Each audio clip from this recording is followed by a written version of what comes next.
When my parents celebrated their 50th anniversary, I gave them a house, then found my sister. Hi, I'm George. I'm 38. And the last thing I ever expected to feel during my parents' 50th anniversary dinner was rage. Not disappointment. Not distance. Not the usual dull ache of being quietly overlooked while someone else gets the applause. Rage. Actual rage. The kind that makes your pulse sit in your ears and your jaw start doing math in your sleep. And it didn't come because I was left out of the family photo, or because my mom introduced my job as something with computers.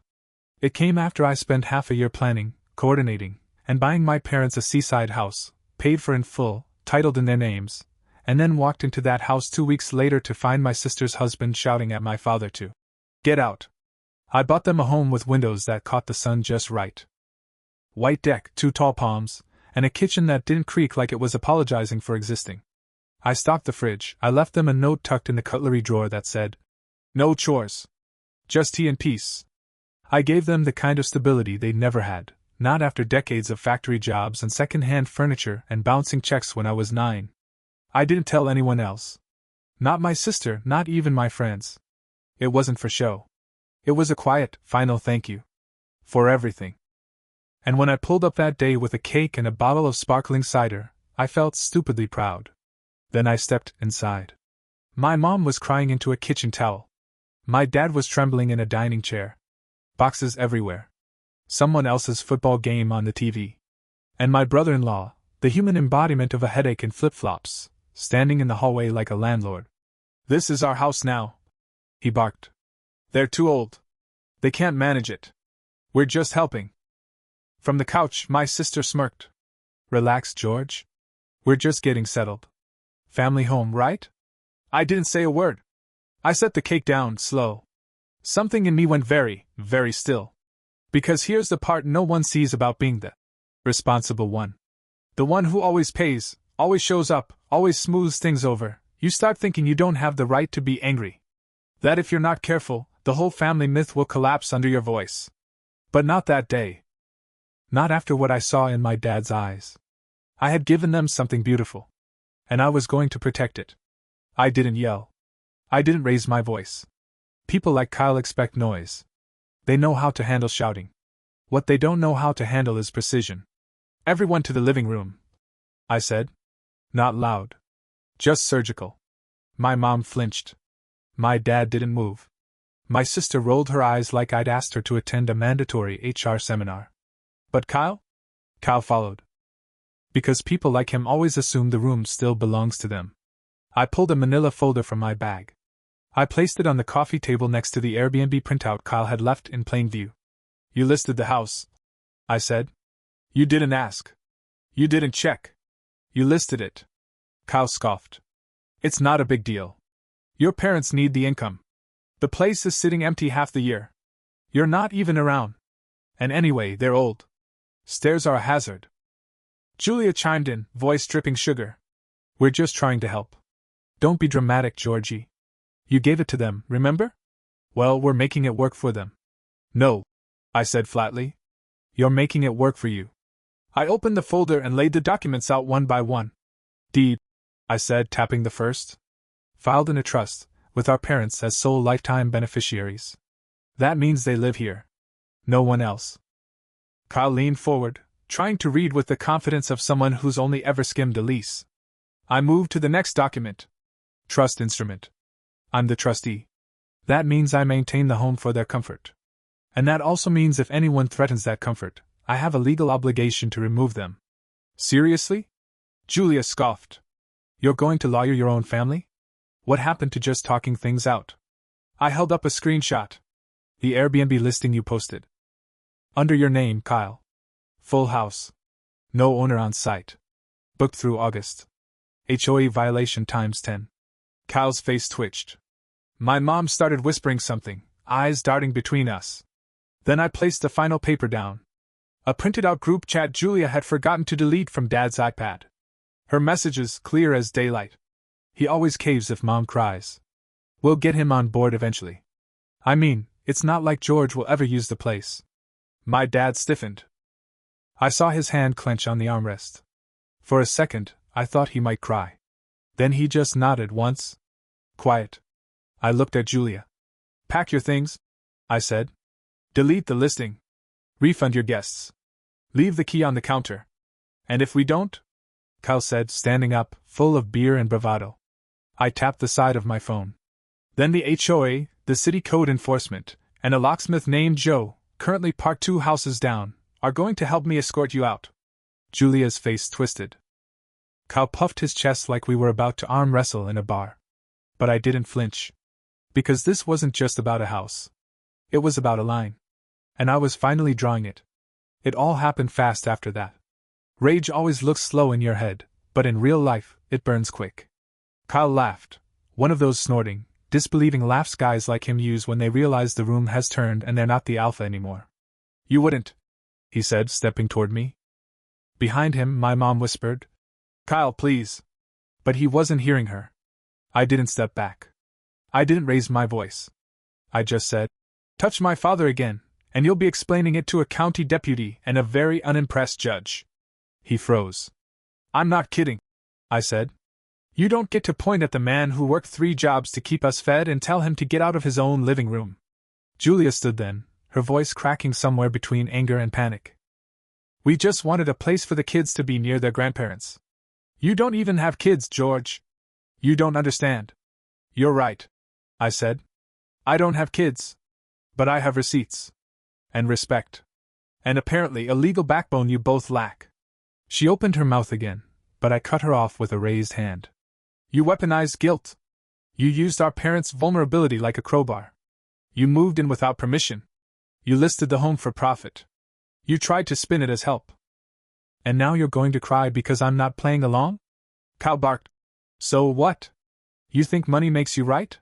No, I said, walking over to the coat rack and pulling out the small security box. But contracts do. And this house? This house doesn't belong to you. Not even a corner. You broke in emotionally, then tried to squat like this was some episode of Family Takeover. But this isn't TV. It's real. And you're not the protagonist. That's when the doorbell rang. Right on cue. Kyle flinched. Julia whipped around. I walked to the front door, opened it, and stepped aside. Joe, I said. Thanks for coming. He nodded, a bulky guy in a crisp shirt and tool belt. You want the locks changed before sunset or after? Kyle's face went white. You're changing the locks? I turned to him. You're not tenants. You're not guests. You're trespassing. And I'm done pretending we're having a polite disagreement. You either walk out now, or you get escorted out. Julia's voice cracked. You're tearing the family apart. No, I said. You did that. I'm just the one bringing in the cleanup crew. The rest was chaos. They scrambled. Whispers, packed bags, one of the kids crying in confusion. My dad stayed silent, shoulders straight for the first time in years. My mom kept wiping her eyes, not from grief, but from relief. And as I stood by the window, watching them drive away, Kyle muttering into his phone, Julia firing off a storm of furious texts, I felt something I hadn't in a long time. Stillness. I'd set a boundary. And this time, it held. The house was so quiet afterward, it almost felt abandoned. Except it wasn't. It was finally ours, mine to protect, my parents to enjoy, and for the first time in a decade, no one was trying to turn it into a business plan. I sat with my dad at the kitchen table while Joe finished up with the new locks. The kettle whistled like it had something to prove. My mom poured tea with shaky hands, still saying sorry for the mess like she hadn't just lived through a small domestic invasion. You don't need to apologize, I told her gently. This wasn't your fault. She gave me a weak smile, one I'd seen too many times growing up, the one she wore when the rent was late, or Julia needed more money, or the fridge made that noise again. A smile that meant she was trying to keep things warm even when everything inside her felt cold. I just thought, she said softly, if we gave them a little room, it would smooth over. They said they'd help. Said they'd make it easier on us. I glanced around the kitchen. There's a juice box stuck to the floor and someone installed a ring light in the guest room. That's not easier. That's invasion with filters. Dad finally spoke. His voice was low and even, like gravel soaked in regret. I should have told them no. Should have told Kyle to leave the second he raised his voice. I shook my head. You didn't fail. You called me. That's the strong part. He nodded, jaw tight. Felt like admitting defeat. It wasn't, I said. It was trusting someone else to stand guard. That's not defeat. That's strategy. After breakfast, I pulled out my laptop and started reversing the damage. I cancelled all the Airbnb bookings, each one tagged with a personalized message. Listing removed. Owner has reclaimed the property. Refund issued. Apologies for the confusion. I attached a screenshot of the HOA bylaws to the one angry tourist who threatened to leave a scathing review. I even wrote a small note to the neighbors. If you saw cars last week, there was confusion. There will be no short-term rentals at 17C Bluff Lane. Then I updated the Wi-Fi password, changed the alarm system settings, and renamed the main folder on my parents' desktop. House stuff, boring but important. Because if I've learned anything, it's that boring is what keeps chaos from cracking the windows. By the time I left that afternoon, the air had shifted. My mom's eyes didn't dart anymore. My dad's hands were still. They both walked me to the front door like I was leaving a cozy bed and breakfast. One they actually owned. Mom hugged me tight. You didn't have to do all this. Yes, I did, I said, stepping out onto the porch. Because next time they try to come for this place, they're going to find a wall where there used to be a doormat. She smiled, just a little. That wall have your name on it? No, I said. It has yours. Then I got in my car, adjusted the rearview mirror, and drove away with the kind of peace you only get after a war you didn't want, but damn sure won. 3 days later, the silence cracked.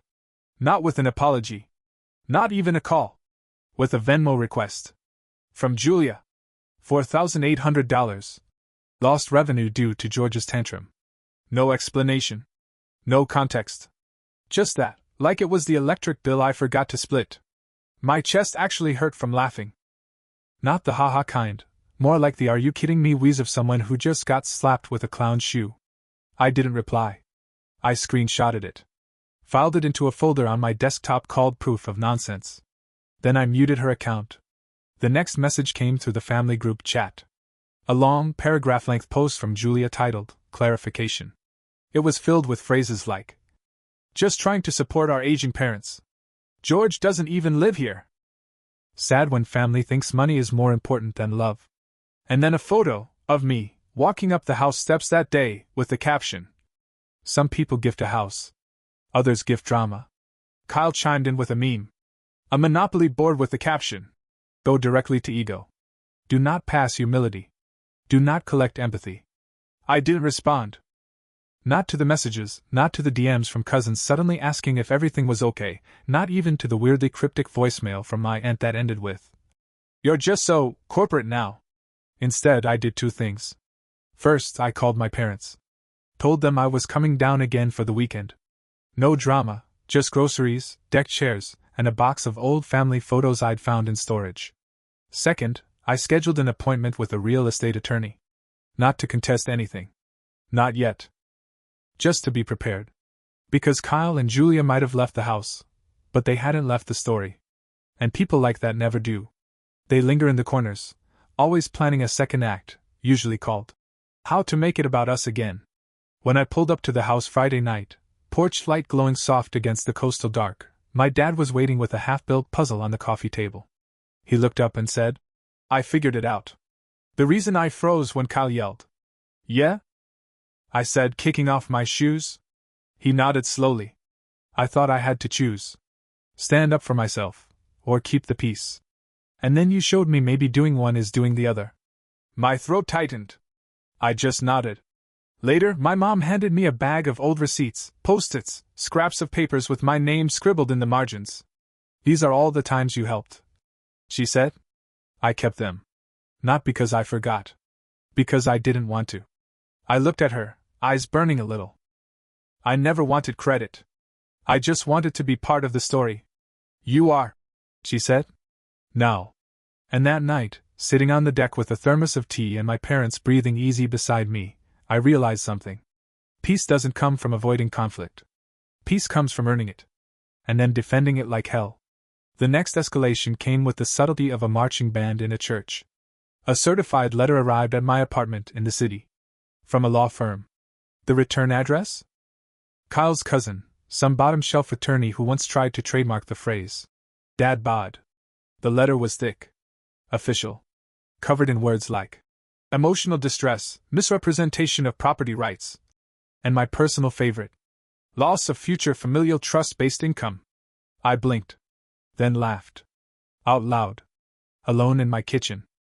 They were threatening to sue for kicking them out of a house they didn't own, that they illegally tried to monetize, based on a trust they never bothered to read. You had to respect the audacity. It had plot. It had delusion. It had absolutely no legal standing. I called my lawyer. Patrick. Harvard-educated, ironclad calm, and the kind of man who could draft a cease and desist while ordering a cappuccino. He read the letter in silence. Then said, "Cute." I asked, "Should we be worried?" "No," he said. "We should be offended that they thought this would work." And that's when I decided something. If they wanted to make this formal, fine. Let's make it educational. We put together a packet. Everything. The deed. The trust. HOA bylaws. Copies of all my emails. Photos of the original listing. A notarized letter from my parents affirming they never consented to the Airbnb scam. Then Patrick added a cover letter with words like fraud, trespass, and a gentle reminder that any further attempts to interfere with the property could result in actual legal action, and oh yes, possible charges. We mailed it. Certified. Return receipt requested. We also blind CC'd the HOA, just for fun. The best part? Julia posted again the next day. This time, it was a black and white Instagram story with the words, "Some people use lawyers to silence truth. I use prayer." Followed by Isaiah 54 verse 17, "No weapon formed against me shall prosper." Except, mine did. Because 24 hours later, her Airbnb account was permanently suspended. Kyle's cousin's firm quietly withdrew their letter with a reassessment of client strategy. And the HOA issued a notice confirming they'd updated their watch list for violators. Meanwhile, my parents got a delivery of gourmet bagels and an apology note from the neighbor who'd once called Julia charming. My mom texted, "We're eating lox and laughing. This feels new." And it was. Because for the first time ever, I wasn't playing defense. I wasn't just trying to survive the drama. I was designing the boundary, owning the narrative, and protecting the gift. Not just the house, but my parents' peace. And mine. About 2 weeks after the legal dust settled, I got a call I didn't expect. From my niece. 16, all eyeliner and oversized band tees, the only one of Julia's kids who'd ever looked at me like I was more than a walking ATM. We hadn't spoken since the incident, but her name popped up on my screen in the middle of a meeting, and something told me to step out and answer. "Uncle George?" she said, voice small. "Hey, kiddo. Everything okay?" Silence. Then, "Are Grandma and Grandpa mad at us?" I stopped walking. "No," I said carefully. "They're not mad. But things got complicated." She exhaled. "I figured. Mom's been acting like it's your fault. But I saw the texts." She left her phone open. "She said you stole the house, but I don't think that's true." My heart clenched. 16 years old, trying to navigate adult games that shouldn't be on her shoulders. "I'm sorry you had to see that," I said. I miss Grandma," she whispered. "She always used to paint my nails on the porch." I closed my eyes. That image alone nearly cracked me. "You want to come visit?" I asked. "No drama. Just pancakes and bad TV. You'd need her permission, though." "I already asked?" she said quickly. Grandma said yes. She said if I come with empty hands and a kind heart, the door is open. I smiled so hard it hurt. "She's a wise woman," I said. "Smart to get it in writing." She giggled. "Can I bring my guitar?" "Only if you promise not to play anything written after 2015. She snorted. "Deal." That weekend, she showed up with her dad's old duffel bag and a notebook full of lyrics. My mom cried when she arrived, happy tears this time. My dad made pancakes, burned the first batch, and declared them limited edition. They sat on the porch together for hours, just painting nails and gossiping about local birds. I watched from inside, pretending to read while the sound of their laughter kept catching in my throat. Later that night, after she'd gone to bed, my dad turned to me and said, "I think we're finally learning what peace feels like." I nodded. "It's weird, isn't it?" He sipped his tea. Weird. And overdue. Meanwhile, Julia posted less. The dramatic quotes stopped. Kyle's online tantrums turned into motivational posts about learning from adversity and cutting toxic influences. Classic. But the house? The house stayed quiet. Beautifully, peacefully, intentionally quiet. Because now everyone knew the rules. And for once in my life, they held. I got the news on a Tuesday. Ordinary morning. Coffee half gone. Inbox stacked. And then a notification popped up, voicemail from Mom. I never ignored those. I played it. Her voice was shaking. George, something happened. It's Julia. She told people we're selling the house. That you forced us to. That we're being pushed out. George, it's spreading. I sat completely still. That old familiar ache pulsed in my chest, the one where you know you've been blamed before you even get a chance to speak. I called her back instantly. She answered on the first ring. I'm sorry, she said. I didn't want to worry you. But the phone's been ringing. Her friends are messaging me. People from church. Even a woman from Kyle's work left a voicemail asking if we needed a place to stay. My blood went cold. Did you talk to Julia? She won't pick up. I didn't hesitate. I hung up, called Patrick. I want a statement. I told him. Public. Clear.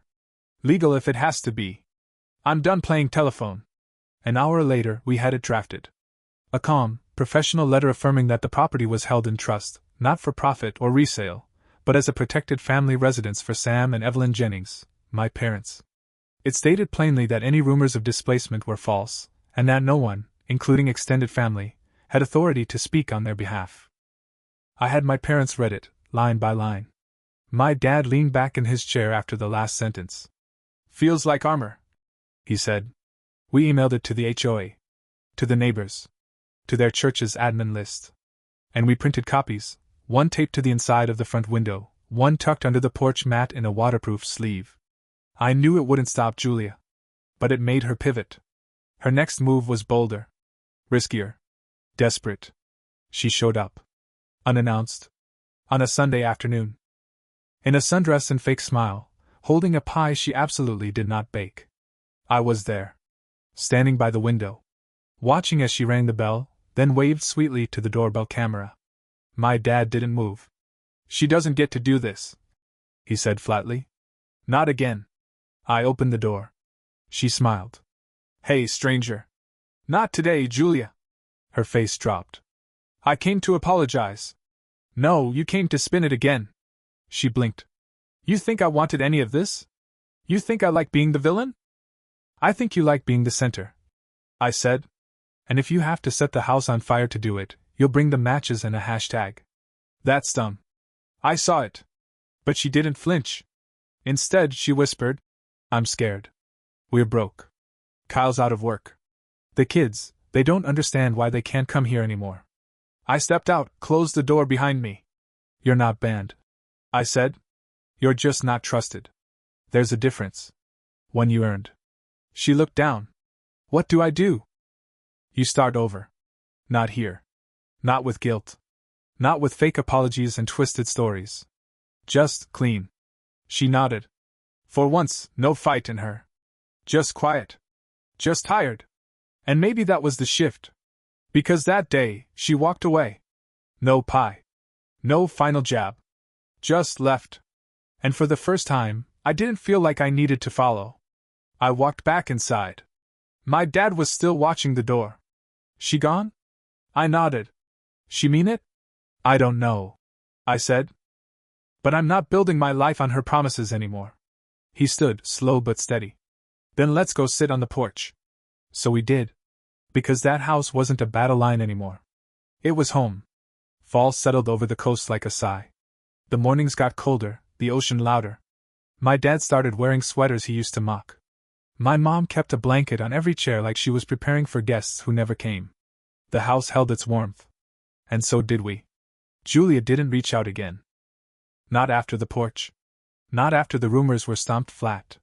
Her silence was new, strange, but not unwelcome. And if I'm honest, I didn't miss the noise. What I did notice was the ripple. Cousins I hadn't spoken to in years started messaging me. Not long messages. Just, Hey, I heard what happened. Good on you. Wish I'd had the guts to do what you did with my mom. Your parents look really happy these days. Some even asked about the trust, the legal structure, how it worked, how to protect their own aging parents without igniting family drama. It wasn't flattery. It was curiosity. Respect. I never thought I'd be the blueprint. But apparently, refusing to be the scapegoat gives other people permission to stop carrying guilt that doesn't belong to them. One night, I drove down with Elise. We parked in the driveway just after sunset, the sky doing that gold to indigo gradient thing, like it was practicing for postcards. I could see the porch light already on. My mom's silhouette through the kitchen window. Inside, my dad was doing a crossword. My mom had made soup. We ate quietly, like people who had finally run out of emergencies. Later, Elise and I walked down to the sand. She kicked off her shoes and stood with her toes in the surf. You ever regret it? She asked. Any of it? I shook my head. I regret waiting as long as I did to stop performing. I regret assuming love meant silence. She nodded. You were the firewall. Yeah, I said. But I don't want to be a firewall forever. I want to be a garden. She smiled at that. Then she pointed to the house. You built them peace.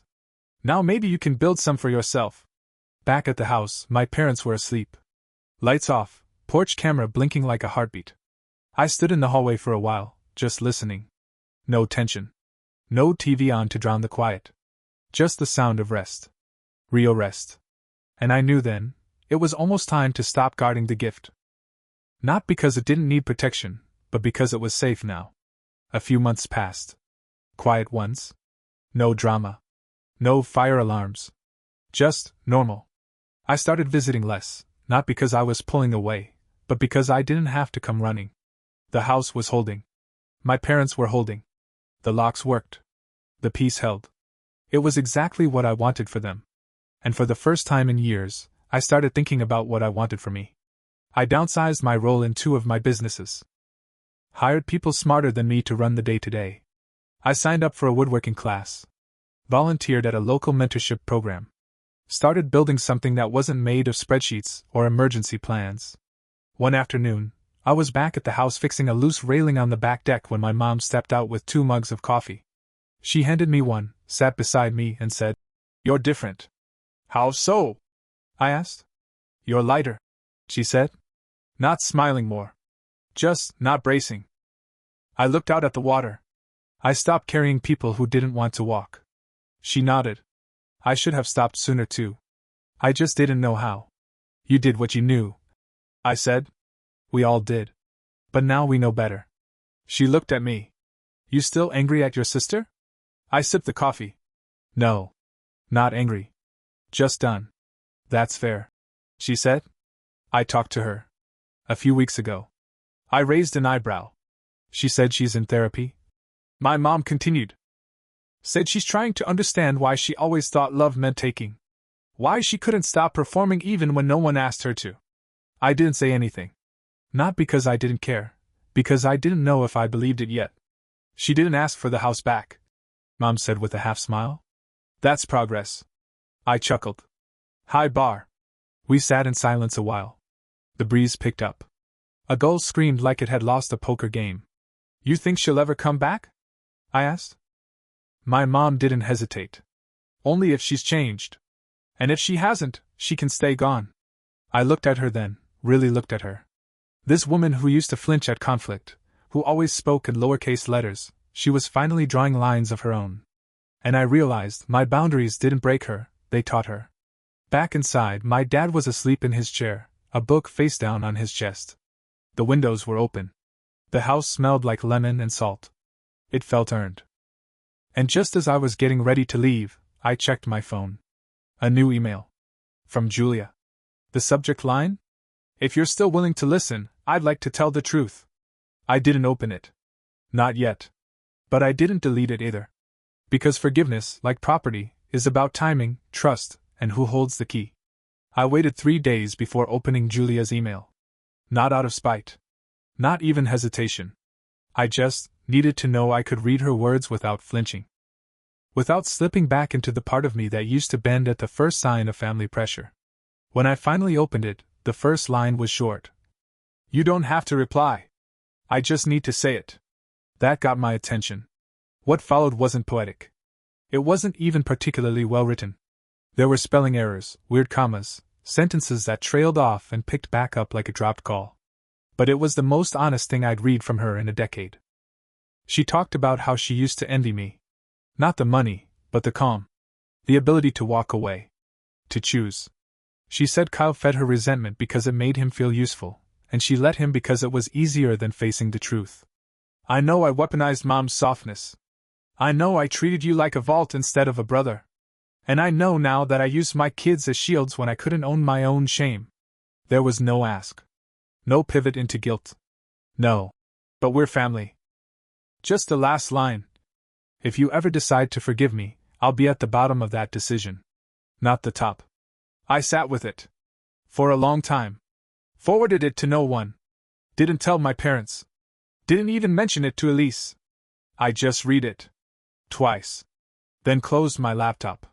And suddenly, a memory hit me like it had been hiding under my ribs for years. Christmas, 1994. I was 7. Julia was 5. Our dad got us a joint present, one of those plastic kitchen sets. I hated it. She loved it. She made fake pancakes on it for 3 days straight. I remember watching her stir invisible batter and saying, "You're going to spill it." She turned, serious as a surgeon, and said, "Then I'll clean it up." Maybe this was her trying to do just that. Maybe not. But either way, something had shifted again. That weekend I drove down alone. No tools. No tasks. Just to be there. The house smelled like cinnamon toast. The porch had a new wind chime I didn't recognize. My mom had painted her toenails blue. My dad had started keeping a crossword book in the bathroom. They were living. Not surviving. Not managing. Living. I sat with them on the deck, drank coffee, listened to the ocean. And for the first time in a very, very long time, I didn't feel like a protector. Or a provider. Or a witness to a family's slow collapse. I felt like a son. Just a son. And that was enough. A month later, Julia showed up. Not at the house. Not at my office. Not in some dramatic backyard ambush with tears and a casserole. She showed up at a town council meeting. I didn't even know she was there until I turned around after giving a short talk about coastal zoning and saw her in the back row, quiet, no makeup, hair tied back, notebook in her lap. She didn't wave. Didn't come over. Just waited until everyone cleared out. Then walked up, slow, cautious, like the ground might break if she stepped too hard. "I didn't come to talk," she said. "I just wanted to see if you'd speak about something other than control." I blinked. "Excuse me? You always used to speak only when something was on fire," she said. "Tonight you spoke like someone who builds." I didn't respond. Because part of me wanted to say, yeah, well, you're the reason half those fires existed. But I didn't. Because her face didn't have the usual armor. "I read your email," I said. She nodded. "I figured. You didn't block me. That's something." I shrugged. "You didn't ask for forgiveness." She looked down. "I didn't think I had the right." Silence stretched for a second. Then I said, "What are you doing here, Julia? Really?" She looked up, eyes wet but not desperate. "Kyle and I are separating." That hit harder than I expected. "We're not good for each other," she added. "I knew it before. I just didn't want to admit that you were right." "I never said that," I replied. "You didn't have to," she said. "The house did. The way it stayed standing after we were gone. The way Mom and Dad breathed differently once we left. I thought they needed rescuing. Turns out, they just needed quiet." I crossed my arms. "So what now?" She hesitated. Then reached into her bag and handed me something. The house key. The one she'd refused to return. The one Kyle had waved like a trophy. "I found it in a box," she said. "I thought you should have it. For real this time." I turned it over in my hand. Brass. Scratched. Familiar. "I'm not coming back," she said. "Not unless I'm invited. Not unless it helps." I studied her face. Still my sister. Still the girl who used to chase seagulls barefoot on the boardwalk. Just older now. A little cracked. But maybe starting to patch. I nodded slowly. "All right. That was it. She left. No dramatic hug.